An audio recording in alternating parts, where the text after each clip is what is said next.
Before we get into the video, could everyone please subscribe to my channel? Thank you so much. It was nearly dusk when the phone rang, slicing through the quiet rhythm of my evening. I was folding towels in the laundry room, the soft hum of the dryer masking the first few rings. When I saw Caleb's name light up the screen, I smiled despite everything I still did. "Hey, sweetheart," I answered, tucking the phone between my shoulder and ear. "Hey, Mom," he said, a little distracted. "Just checking in. Melina and I are heading out for dinner, some bistro her cousin recommended. Paris is expensive, but she's happy." I asked about the weather, whether the hotel was nice, if he'd seen the Seine yet. He gave short, polite answers. I didn't mind. I was used to being the one who asked. After a few minutes, he said, "Anyway, we'll talk more soon, okay?" "Love you." "Love you too," I replied, then waited for the line to go dead, but it didn't. There was a pause. Then the sound of Caleb shifting the phone, maybe into his coat pocket. Melina's voice came next, low and close. "Who was that, Mom?" he muttered. "Something about the house again. Probably that leak in the guest bathroom." I held my breath, my hand still on the edge of the dryer. Melina laughed. "Well, it is technically hers." "For now," Caleb said, his voice sharp. "She's a burden. We'll talk her into signing the deed eventually. Guilt works every time." The blood drained from my face. I couldn't move. Couldn't hang up. I stood there surrounded by clean laundry and warm light, suddenly cold. They were planning something. And the house, my house, was just the start. Grief, when it first arrives, moves like water, quiet, invasive, unstoppable. I was 42 when it drowned the life I knew. Paul died in an accident no one saw coming, leaving behind a tired wife, a teenage son, and just enough insurance to keep our lives from falling completely apart. I remember the day I signed the final paperwork for the payout. The man across the desk kept calling it a benefit, as if money could ever replace the steady patience of Paul's hands, or the way he always made our son laugh, even on bad days. I didn't touch a cent of it for a year. Then slowly, I began to reshape our lives around the hollow space he left behind. The house came first. A modest white-painted craftsman at the edge of Asheville with old bones and a good soul. I chose it because Paul would have loved the porch and the oak tree in the yard. I made it ours with careful hands, painted walls, weekend landscaping, secondhand furniture. I fixed it up myself. It was the only thing I had ever owned that felt entirely mine. It was supposed to be the foundation for Caleb to feel safe again. I didn't date, I worked. I gave 2 jobs most years, sometimes 3 in the summers when Caleb needed camp or books or braces. I told myself that was enough. That mothering well was its own kind of love story. When he got into Columbia, I cried in the parking lot of the diner I waitressed at. The scholarship wasn't full, but we figured it out. I sold my grandmother's ring, dipped into the insurance, and picked up an overnight shift. I told him not to worry about anything except studying. He promised he wouldn't forget what I did for him. After graduation, he and Melina moved back to North Carolina for a few months. There had been a layoff. Rent was high. It was only temporary, they said. I didn't hesitate. I gave them the upstairs and repainted the guest room myself. Melina said she liked the pale gray.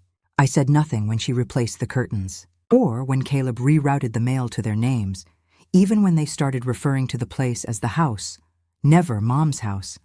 I let it slide. Maybe I wanted to believe we'd become a family again under one roof. Maybe I was tired of eating dinner alone. I never thought the hands I raised would turn and reach for what I'd bled to keep standing. Now hearing those words, she's a burden. I couldn't stop the memories from rolling in one after another, each more bitter than the last. The mortgage I carried alone, the years I spent without holidays because I was covering shifts, the back pain I ignored, the small joys I shelved, and yet it wasn't the betrayal that stunned me the most. It was how unsurprised a part of me felt. I folded the last towel, slowly pressed it flat, and set it on the pile. Then I walked to my room and pulled out the fireproof box from under my bed, the one that held the deed. It didn't happen all at once. If it had, I might have stopped it. But erosion is quiet. It wears you down grain by grain until one day you look around and realize the shoreline is gone. They started calling it our house about 3 months after they moved in. At first I thought it was just careless phrasing. "We should do something about the porch," Melina would say. Or "We've been thinking about a new stove." When Caleb chimed in with, I'll take care of the bills from now on. Easier if it's all automated. I told myself it was kindness, help, a grown son trying to share the load. I didn't ask why the electric bill was suddenly going to his email or why the gas company started calling me Mrs. Hargrave Jr. instead of Lena. I just smiled. I told myself not to make a fuss. Melina painted the hallway one weekend while I was at church. It needed freshening up, she said cheerfully. The soft blue I'd chosen years ago was gone, replaced with a sterile shade of cream that matched their furniture. I stood there blinking, trying not to let it show on my face. She hugged me from behind and said, "We're building something beautiful here." I nodded and let her believe I agreed. Then came the conversation about the nursery. Melina sat across from me at the kitchen table, one hand curled around a mug. She never washed the other, resting on her belly. "We've been thinking," she said, smiling. "If this works out, we'd love to turn your room into the nursery. You'd still have the guest room. Of course, it's cozier." Caleb didn't look up from his phone when she said it, as if it were already decided. That night, I lay awake in the very room they wanted to repurpose, listening to the wind rattle the old windows Paul had once sealed shut with his bare hands. I realized how small I'd become in my own home. Every wall whispered someone else's name. Now I reached over, turned on the lamp, and opened the drawer beside my bed. Inside was the letter Caleb wrote me from college, the one that ended with, "I'll always take care of you, Mom." I folded it back neatly and set it next to the deed. I told myself not to listen again. I'd already heard enough. The words were burned into my memory, sharp as broken glass. She's a burden, but something inside me, some small wounded part, is still waiting for this all to be a misunderstanding. I pressed play again. The recording crackled softly, Caleb's voice faint at first. "She'll give in if we remind her how much she owes us." Melina's laugh followed. "Just mention the college loans and the fact that she hasn't paid rent since we moved in." I paused the playback, my thumb hovering over the screen. I hadn't paid rent in my own home. I hit play again. "She's emotionally dependent." "We don't have to be cruel about it," Caleb said. "We just need to make her feel like we're her only real family." "She is easy to guilt," Melina agreed. "And once we're on the deed, we can finally start renovating properly." There was a brief rustling, the sound of silverware and glasses clinking. Then Melina again, more casually this time. "We'll take the master bedroom when we get back. It makes no sense for her to have the largest room when she barely does anything anymore." That one hit harder than the rest. I paused. The recording closed my eyes and for a moment let the silence fill the room. They had been sitting in some Paris cafe, dining on food I paid for, planning how to edge me out of the life I'd built for all of us. I pressed play once more. "She doesn't even realize how close we are to just taking over everything," Caleb said. "And if she pushes back, we remind her about retirement homes, about health care. The woman's not getting younger. Possession is 9/10 of the law," Melina said lightly. "We've been living there for years. If we had to fight it, I'm sure some judge would sympathize." They laughed. It was the sound I used to love, the one I'd strained to hear from the kitchen as a young mother just trying to make dinner and keep him smiling. Now it made my stomach turn. I hit record on my phone and saved everything. That night I didn't sleep. I sat at the kitchen table with every light off, my hands wrapped around a cold mug of tea I'd forgotten to drink. Every corner of the house seemed to echo back. Something I'd given a birthday party in the living room. Paul's handprints in the back garden, the late nights folding laundry so Caleb could have clean clothes for school. I had given everything, and still it wasn't enough to be safe from their plans. By morning, something inside me had settled. Not peace, not yet, but a quiet certainty. I would not plead for space in my own home. I would not let them decide what I was worth. I opened the drawer again, took out the deed, and began making calls. Joanna didn't ask why I showed up unannounced at her office that morning. She just waved me in, shut the door, and poured coffee into the chipped mug she always kept on the corner of her desk. "You look like someone who's come to set something straight," she said. I slid the deed across the desk. "Can you confirm I still hold sole ownership?" She picked it up, scanned it with her usual efficiency, then nodded. "There's no cosigners, no liens, no additions. The house is entirely in your name, Lena." That was all I needed to hear. I told her what I'd overheard. Not every word, just enough. Her face didn't change much, but her eyes hardened. Joanna had known Caleb since he was in diapers. She danced at my wedding, held my hand at Paul's funeral, and now she said nothing as she reached for her legal pad and started writing. Over the next hour, we mapped it out. The legal protections, the timeline, the contingencies. I didn't cry. I didn't raise my voice. I signed what needed signing, made copies, and thanked her on my way out.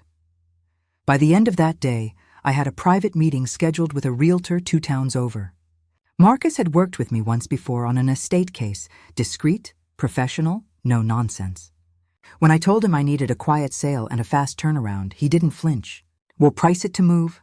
I know a few buyers who will jump at it. I packed only what I had brought into the house: photos, linens, a worn leather chair Paul had loved, and the books I'd collected over 3 decades. Everything else I cataloged. What was Caleb's went into boxes marked clearly and loaded into a moving truck I arranged myself. I prepaid for a storage unit and left the code with Joanna in case they came looking. I didn't tell anyone I was leaving. I found a furnished rental in Charlottesville, a place with light floors and neutral walls that held no memories. On my last night in the house, I stood in the kitchen alone and placed a note on the counter right where Caleb and Melina would see it when they walked in. Surprise, a burden did this.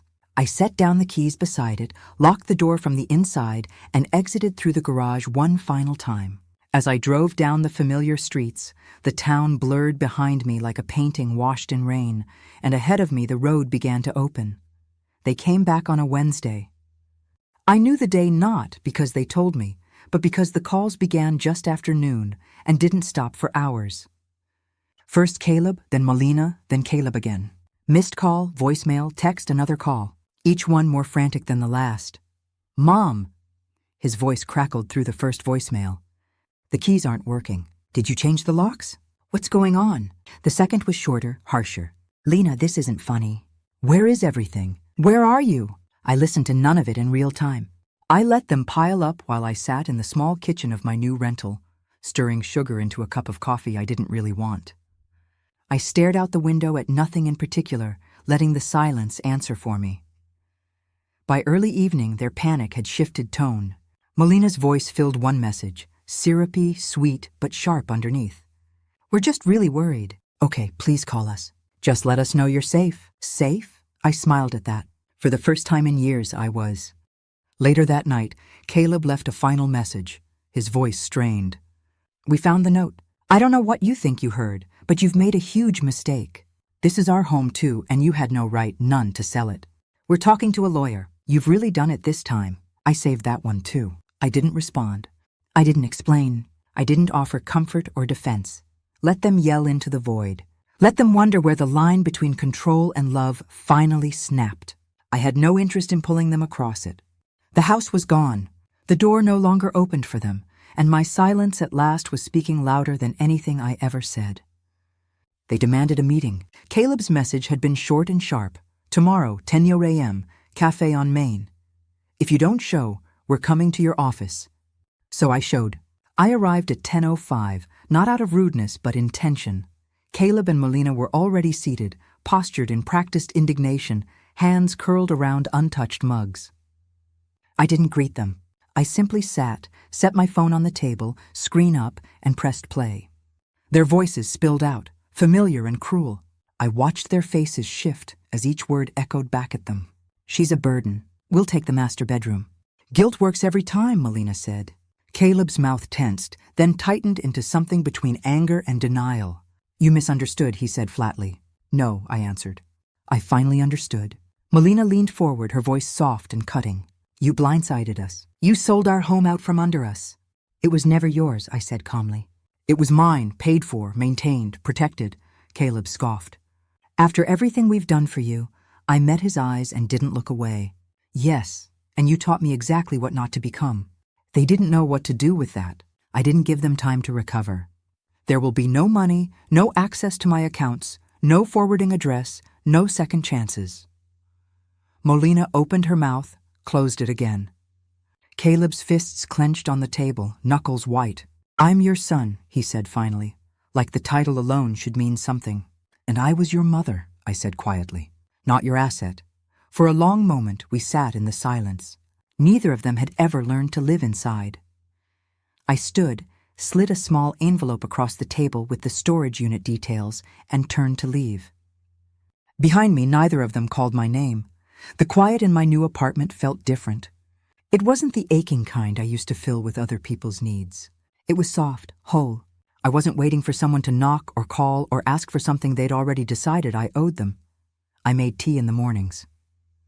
Real tea, not the half-cold cups I used to forget on the counter. I sat by the window, watched the birds on the ledge read entire chapters without interruption. Some days I didn't speak to anyone, and I liked it that way, but I didn't disappear. After a few weeks, I found a small community center nearby that hosted weekly grief and boundary-setting groups. It felt strange at first, sitting in a circle of strangers and saying my name aloud like I was starting over, but that's exactly what I was doing. I wasn't there to talk about Caleb, not directly. I was there to talk about the quiet ways we lose ourselves when we're too busy caring for everyone else. I met women who'd been through worse and others who were just learning how to say no for the first time. We didn't fix each other. We listened. That was enough. One evening after the group, a woman named Sabria pulled me aside. She ran a shelter for single mothers on the edge of town. "We could use someone like you," she said. Not to preach, just to sit with them, tell the truth. So I started showing up once a week at first, then more. I sat on worn couches with young mothers who had no one left to believe in them. I listened to their stories. I told them some of mine. Not the bitter parts, just the parts that reminded them they weren't alone. I didn't tell them what to do. I let them decide that for themselves. And one afternoon, walking home with the chill of early fall in the air, I realized I hadn't thought about Caleb in days. Not with pain, not with anger, just distance. Not every loss is a wound. Some are the first step towards something that finally feels like your own. A year passed in the quietest way.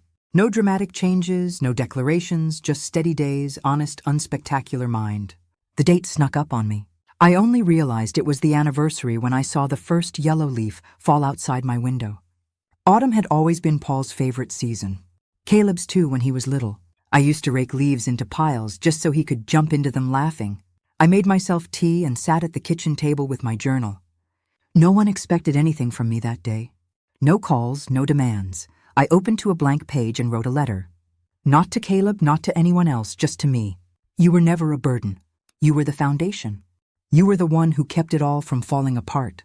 You carried what no one saw and gave more than anyone ever gave back. And when they tried to reduce you to your usefulness, you chose to walk away. That wasn't cruelty. It was clarity. I signed it. No flourish, no apology. Later, I took a walk. I didn't mean to go near the old neighborhood, but my feet found their way without asking. When I reached the street, I slowed not to look back, but to pass through. The house stood there, familiar but distant. Someone had painted the door. The porch was clean. It didn't hurt the way I thought it might. I didn't linger. I didn't hope for anyone to look out the window. I just kept walking. I didn't lose my son. That truth settled in slowly without bitterness. I lost the version of him I wanted to believe in. The boy who would never turn away from me. The man who would remember the hands that built his world. What I let go of wasn't a child. It was the illusion that he saw me, and what I found in the space left behind was